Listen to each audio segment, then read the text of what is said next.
We finally get crunk, eyebrows on fleek, the fuck.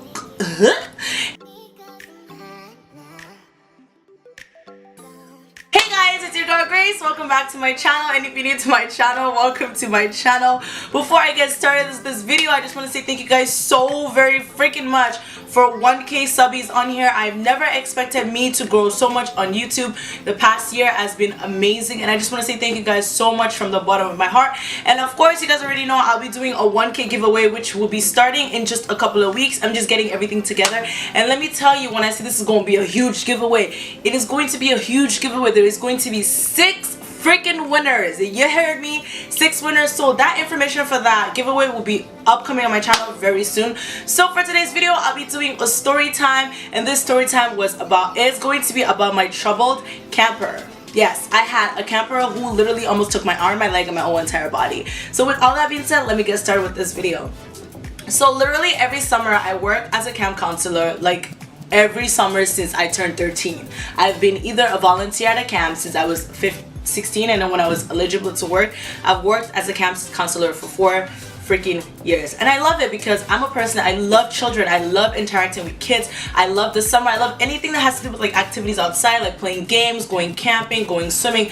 To me, that's just what a perfect summer is like. Playing baseball, playing basketball outside, playing tag, and just having fun in the summer. That's one thing I just love the most about summer. And I don't think there's ever going to be a summer where I'm not a camp counselor. Well, I haven't really thought about it for this summer yet, but yes, so this past summer I was a camp counselor, and I worked with a camp organization, and the camp organization was alright. It wasn't the best. Story time about that gonna come up real soon. It was alright, it wasn't the best, but I had a great summer. I made some amazing friendship with a couple of my co-workers, and of course I grew a bond with my mentor, and also I made some amazing, well, I should say I met some amazing little kids that I really believe they look up to me, and I can say they motivate me to be such a bigger and a better person since my summer ended last 2016.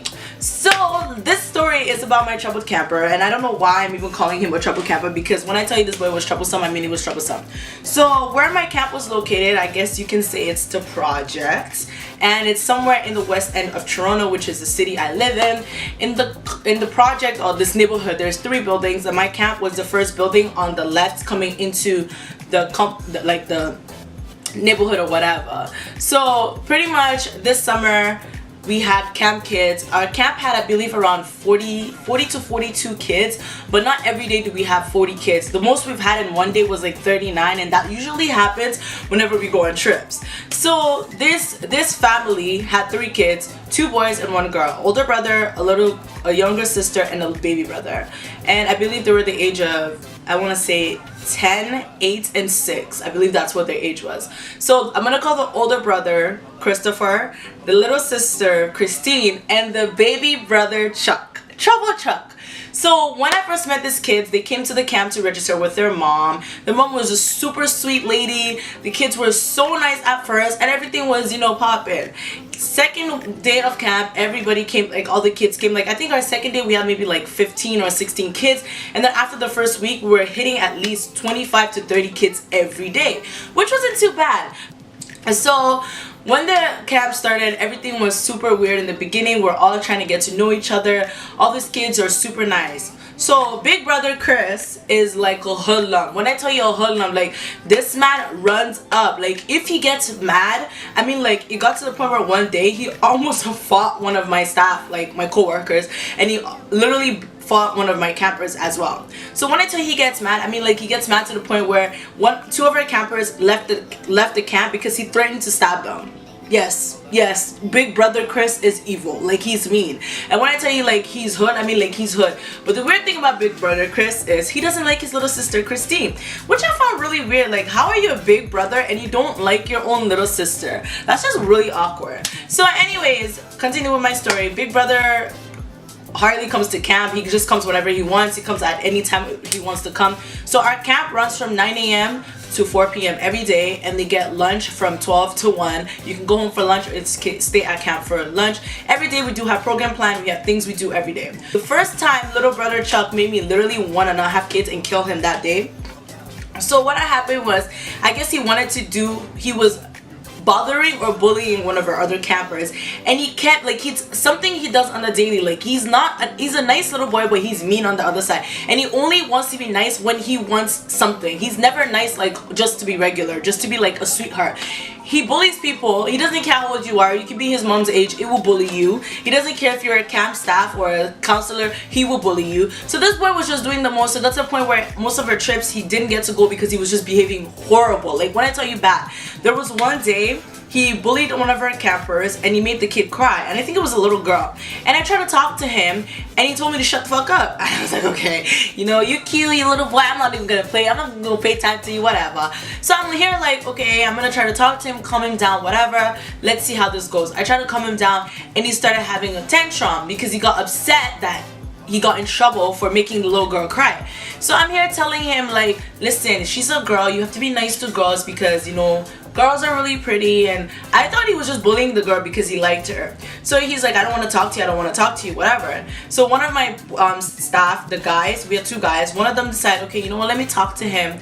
Tony decided, let me talk to him, let me like calm him down. He was not having it with Tony. Whatever.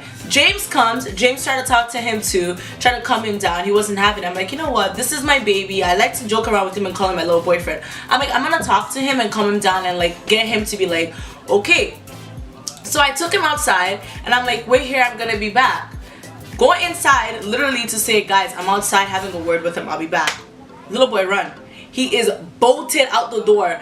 I'm here running after him, trying to grab him, running around the complex trying to find this little boy. I found him and he starts yelling, leave me alone, I want to go to my mommy, leave me alone. I'm just like, boy, if I smack the living shit out of you, but I know I can't. So I'm like, okay, whatever. I asked him, tell me your side of the story. He told me his side of the story. I asked him, do you want to go home? He said he doesn't want to go home. So something I noticed about him is whenever I tell him I'm going to tell his mom on him, he starts to panic and he starts acting good. So I'm like, if you don't stop behaving, you're gonna get kicked out of camp, you're not gonna go on trips, and I'm gonna tell your mom on you.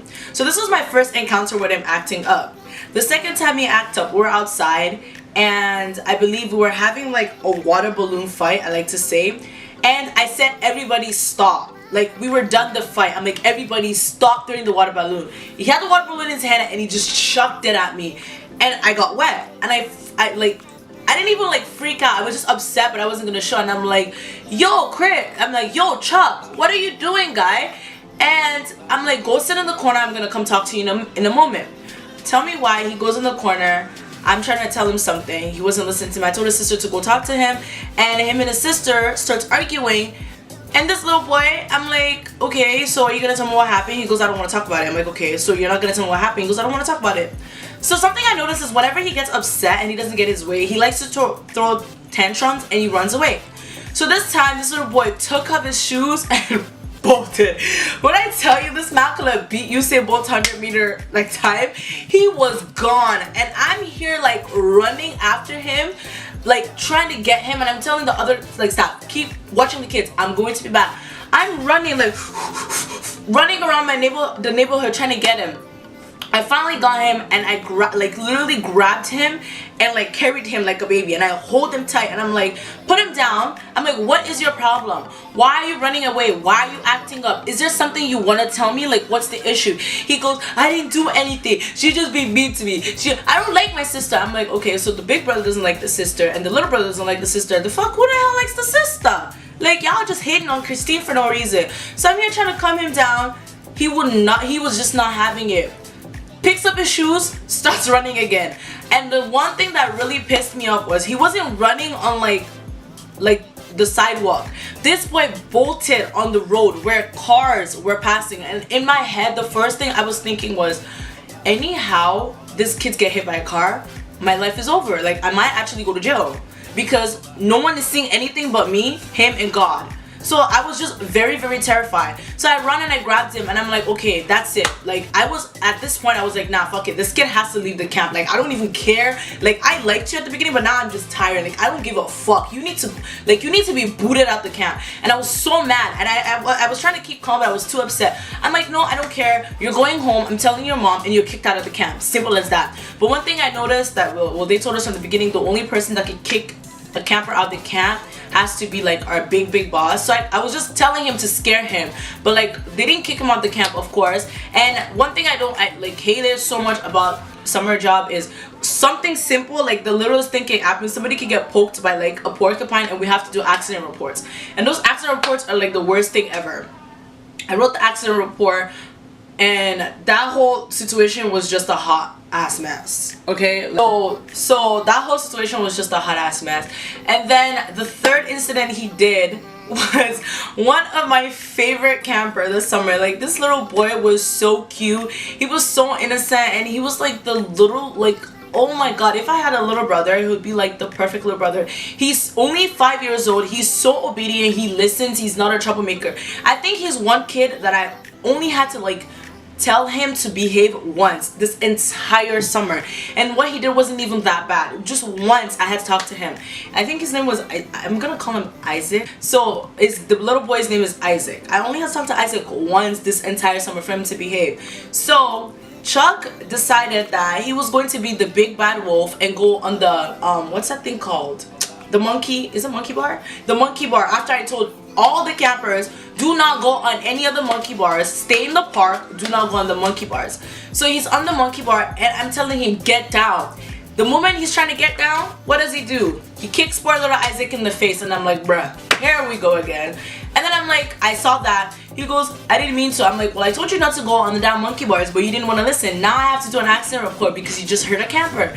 And for me, I was just so frustrated because, like, having that job was a good job. Like I said, like, I gained a lot of experience, but if, like, I felt like if all of our staffs worked together and actually got along and did their job, we wouldn't have to like have the same person taking care of that one kid. Like, every time we went on trips, yep, I was the one who had to take care of him most of the time, because out of all my staff, they were too soft and I'm like the big mean person. And like, when I tell you, like, with my campers, I don't think I'll ever have a camper who wasn't afraid of me. They were afraid of me, but they still liked me. Like, I was their favorite staff. And I feel like it's like every summer, my campers might be scared of me, but their scaredness of me is because of respect. It's not like, oh my god, she's so mean. No, I'm actually the most nicest camp counselor ever, and I feel like my kids and my campers can vouch for it.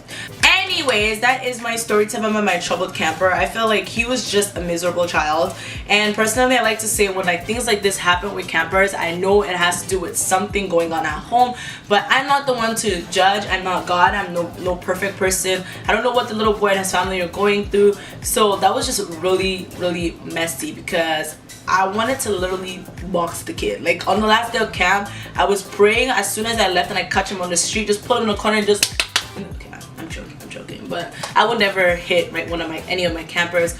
But yes, that is my story time about my troublesome camper. I hope you guys do enjoy this story. More story times coming up on my channel. If you guys do like this video, do not forget to give this video a thumbs up. If this is your first time stopping by my channel, thank you so very freaking much for stopping by. Make sure you click the subscribe button so you can be part of the fam. And just in case you missed any of my videos, like my previous video, it will be somewhere on the screen, so feel free to click, or I'll leave a link in the description box as well. And like I said in the beginning, thank you guys so very much for 1K subscribers. I really appreciate it. I am super duper excited to see what my channel has in store this year. You guys do not understand how thankful I am. Thank you guys so much, always from the bottom of my heart, and I will see you guys all in my next video. Bye.